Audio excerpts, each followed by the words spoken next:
Oi, gente, tudo bem com vocês? Espero que todos estejam bem. Hoje o tema do nosso vídeo é como dividir as despesas de forma justa no relacionamento. Esse tema causa muita discussão de como dividir as despesas de forma realmente justa, sem brigas, sem mágoas e sem peso para ninguém. Se você sente que está pagando mais do que deveria ou se tem medo de trazer esse assunto à tona, fica comigo até o fim. Por que esse assunto ele é tão importante? Porque dinheiro é a terceira causa de separação de casais. Tem uma companhia aqui, ó. Nega, vai me ajudar a gravar? Vamos deixar isso aqui. Essa aqui é a Pérola. Ela não gosta de colo. Mas eu gravar vídeo, ela vem aqui. Vai. Então, continuando. E o problema nem sempre é a falta de dinheiro. Muitas vezes é a falta de diálogo e de estratégia. Uma divisão justa traz equilíbrio e segurança a respeito. Teve um outro vídeo que eu falei que divisão justa não quer dizer igual. Por exemplo, você ganha menos que o seu marido. Por exemplo, seu marido ganha, vamos citar um exemplo. Seu marido ganha 5 mil, você ganha 2 mil. Pode ser o contrário também. Então, não dá para você arcar com a metade das despesas, certo? Então, não dá para fazer meio a meio, né? Porque senão você vai ficar, né? Se as despesas de vocês dão, por exemplo, água, luz. Vamos lá, uma família com 3 pessoas, né? Um pai, uma mãe, um filho. Então, digamos que a despesa ali do casal fique nos 5 mil, né, dessas 3 pessoas. Não dá para dividir que você pague 2.500, sendo que você ganha 2 mil, né? Essa divisão não é justa, tá? Então, justa não quer dizer necessariamente igual. Justa quer dizer equilibrada, conforme a renda da pessoa, tá? Um pode arcar um pouco mais, o outro um pouco menos, para que seja equilibrado, tá certo? Uma historinha fictícia aqui, né? Por exemplo, o Diego e a Amanda eram um casal, a Amanda ganhava 3 mil e o Diego ganhava 8 mil. E a Amanda vivia sempre apertada, né? Cartão estourado, ansiedade, sensação de injustiça. Já o Diego, ele estava sempre tranquilo, porque mesmo pagando a mesma quantia ali da divisão, ele tinha dinheiro sobrando e ela não. Então, o resultado disso? Era ressentimento, brigas desnecessárias e falta de parceria. Divisão igualitária e divisão proporcional. Divisão igualitária, cada um paga metade. Funciona apenas quando as rendas são parecidas. Caso contrário, alguém vai sofrer mais. Gente, óbvio, se você ganha 5 mil e o seu marido ganha 5 mil, o seu parceiro, gente, aqui eu tô falando, a gente coloca homem e mulher, mas aí de todos os tipos de casamentos e de relações possíveis, tá? Homem com homem, mulher com mulher, todos os tipos de casamento que existe aí, todas as formações aqui, zero preconceito. Então, se os dois ganham a mesma coisa, né? Ou, por exemplo, um ganha 5.500, o outro 4 e ali 4.800, 5, dá para ter uma divisão justa, equânime, né? Não teria problema nenhum. Agora, a divisão proporcional, que seria a mais justa, cada um contribui de acordo com aquilo que ganha. Quem ganha mais contribui mais, quem ganha menos contribui menos. Isso equaliza o impacto financeiro, não o valor exato dos reais. Nesse podcast que eu estava ouvindo, eu ouvi um caso de uma moça que ela foi morar junto com um rapaz, ela deixou o trabalho dela. Gente, não deixem seus trabalhos por causa de ninguém. Não deixe seu trabalho. Por mais difícil que às vezes seja o seu trabalho, que a gente sabe que a vida do trabalhador não é fácil, não deixe seu trabalho. A moça deixou o trabalho dela, foi morar com um rapaz, e esse negócio de, é só você conhecer, se casar com a pessoa certa, que você não vai ter problema. Gente, nem um pai, nem uma mãe conhece o filho, que nasce ali do ventre da mãe. Às vezes tem filhos problemáticos, tem filhos que vêm com problema de caráter. Imagina você falar que vai conhecer uma pessoa. No namoro, a pessoa é uma coisa, no relacionamento ali, dia a dia, a pessoa é outra. Então, esse caso me marcou porque a moça largou o trabalho dela, largou o apartamento que ela tinha alugado e foi morar com o rapaz. Chegou lá, o rapaz queria cobrar tudo dela. Quando ela terminou o relacionamento, o rapaz ainda prestou uma conta, tipo, você me deve isso. Gente, que humilhação pra pessoa, né? Só vai ter que recomeçar de novo.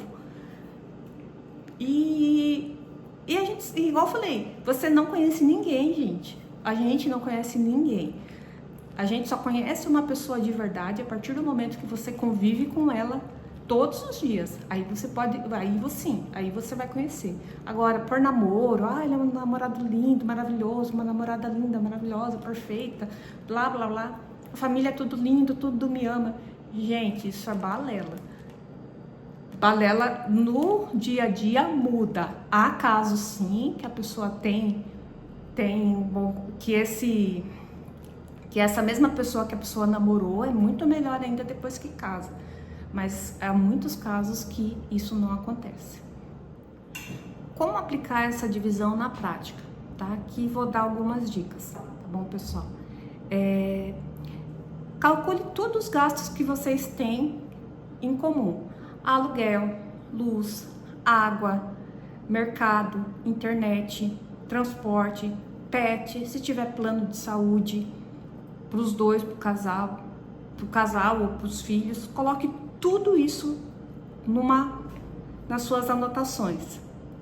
E veja quanto cada um ganha de verdade, incluindo tudo que a pessoa ganha. Às vezes a pessoa tem uma renda extra, né? Inclua tudo isso. E calcule a proporção que para cada um, né? Então esse percentual define o que cada um vai pagar. Eu vou citar um exemplo aqui da minha casa. Aqui na minha casa, eu já falei isso no outro vídeo, né? Nem sempre foi assim. Quando eu me casei com meu esposo, nós dois ganhávamos a mesma coisa. Eu acho que eu ganhava um pouco menos que meu esposo até, mas era salário mínimo. Ganhava salário mínimo, ele um salário mínimo pouquinho. E assim, a gente assim, não é que a gente conversou assim sobre o que cada um ia pagar, é que pra gente foi tão natural que a gente pagava as contas. Meu marido pagava água e luz, eu ajudava na compra. Eu sempre fui a pessoa que pus as coisas dentro de casa de tudo que precisa. Por exemplo, as nossas roupas, a roupa de cama, toalha, todas essas coisas, eletrodoméstico, todas essas coisas, meu esposo não precisa se preocupar, porque sou eu que compro, né? Passado um tempo do nosso casamento, eu fui fazer faculdade, comecei a dar aula, então eu comecei a ganhar um pouco melhor, né? Ter uma renda um pouco melhor. E depois eu passei no concurso público, na Unesp, e aí a minha renda realmente ficou uma renda muito melhor, um salário melhor. Então hoje eu ganho um pouco mais com meu esposo. E como é feito as nossas divisões? Igual eu falei assim, a gente não fica ali, mas é uma coisa já assim, o nosso tom, já acertou. Então meu marido fica com água, com luz, com internet. Eu tenho gatos, né? Hoje eu tô com 7 gatos e um cachorro. Então tem muita despesa com eles. Então essas despesas ficam comigo. Levar no veterinário, pagar vacina, comprar ração, comprar sachê, tudo isso tá comigo. Compra de casa, eu tenho um vale alimentação muito bom. Então a gente não precisa se preocupar com compra, com comida, porque o meu vale alimentação, graças ao bom Deus, dá e sobra. Tem sempre saldo, é um cartão muito abençoado. Então eu continuo, meu marido continua pagando água e luz, água, luz, internet. A gente também tem um plano de funerário, que foi até o plano que eu fiz quando meu pai adoeceu e coloquei meu pai como um dos dependentes. Então nós temos esse plano há muito tempo, então meu marido paga. E eu pago as despesas do gato, com meu cartão alimentação faço a compro as minhas coisas que eu quero para mim. Quando precisa de alguma coisa para casa, eu compro.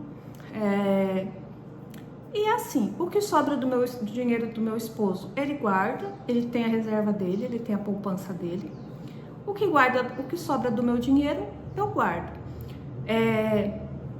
Por exemplo, nós temos carro e temos moto. Então a gente já está se programando para, em janeiro, pagar o nosso IPVA da moto e do carro. Então eu já falei para ele, ó, meu 13º eu vou deixar metade para pagar a prestação do carro e você paga a outra metade. Então já é uma coisa combinada entre a gente, porque ele também vai ter 13º. Então fica assim. Então é mais ou menos isso. Não tá demais para mim, nas minhas costas. Também eu pago também plano de saúde para nós dois. Embora seja mais eu que esteja usando, mas nós temos plano de saúde. E eu nunca falo pra ele, ó, eu tô pagando mais que você, nem ele fala pra mim, eu tô pagando mais que você. Quando eu preciso de às vezes eu pego o dinheiro dele, muito difícil, mas às vezes eu pego. E a gente vive tranquilamente. Situações especiais que podem acontecer, né, gente? Por exemplo, a pessoa começou a fazer faculdade, tá pagando a faculdade dela, então é claro que ela vai poder contribuir menos, certo? Então você tem que considerar isso. Ela ficou desempregada também. Se a pessoa ficou desempregada, embora tenha o seguro-desemprego ali para aguentar por uns meses, ela não vai poder contribuir na mesma medida que ela contribuía antes. Então essa é uma situação especial. Um cuida mais da casa, cuida mais dos filhos. Isso também é contribuição, tá? Tem pessoas lares aí, que às vezes a pessoa ela não trabalha. Não trabalha, que eu digo, de não trabalhar com registro na carteira. Mas ela trabalha em casa, certo? Ela cuida da casa, ela ou ele. Ele limpa, ele leva os filhos para a escola. Há homens que fazem isso, né? Que eles limpam, levam o filho para a escola. A mulher chega em casa, a casa está extremamente organizada. Ou o homem chega em casa, a casa está extremamente organizada. Está tudo fluindo, funcionando. Tá? Isso também tem que ser levado em conta, né? Leva o filho para a escola, traz, busca. Isso também é uma forma de ajudar ali você. A pessoa pode não estar ajudando você com dinheiro, mas ela tá te ajudando. Pense para você pagar alguém para limpar a tua casa, para cuidar da tua casa, né? Hoje em dia, que eu acho super justo, porque eu trabalhei de empregada doméstica e eu não tinha quase direitos nenhum na minha época. Hoje em dia nós temos, graças a Deus, as pessoas que trabalham, as funcionárias aí do lar, né?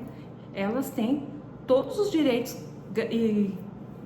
trabalhistas garantidos. Então se você quiser ter uma pessoa, uma ajudante na sua casa, uma funcionária na sua casa, você saiba que você vai ter que arcar com todo o rol trabalhista como você tem direito.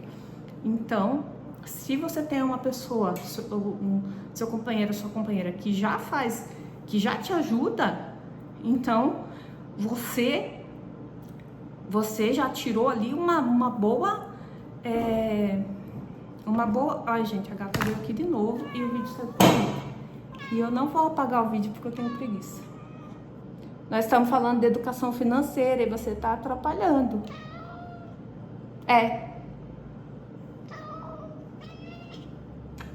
Minha pretinha. Ela é linda, gente.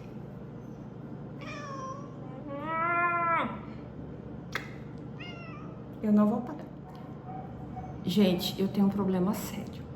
Se eu faço alguma coisa, eu detesto refazer. Então o vídeo vai ficar um pouco tremido. Quem sabe um dia eu tenha dinheiro e pago alguém para editar os vídeos para mim. Mas continuando aqui o nosso assunto, a gata pula, tem um armário aqui, ela pula em cima da mesa e ela adora fazer isso quando eu tô gravando alguma coisa. Conversar sobre dinheiro sem brigar. Gente, é complicado. Sempre que você vai falar de dinheiro com seu parceiro, pode gerar alguma confusão. Foque no nós, né? Não em você. Nós. Vocês são um casal. Use números, não acusações, né? Ah, eu pago mais que você. Ah, eu paguei a escola. Ah, eu paguei isso. Ah, eu paguei a luz, a água. Não, tá? Foque em números. Evite discutir se vocês estão cansados, porque daí não vai chegar a um acordo. Tratar dinheiro como equipe fortalece a relação de vocês. E por último, aqui encerrando, dividir despesas não é sobre matemática, é sobre respeito, parceria e equilíbrio. Se esse vídeo te ajudou, dê um like. Se puder compartilhar, compartilhe. Se quiser deixar um comentário, deixe. Críticas serão bem-vindas. Muito obrigada. Até o próximo vídeo. Fiquem com Deus.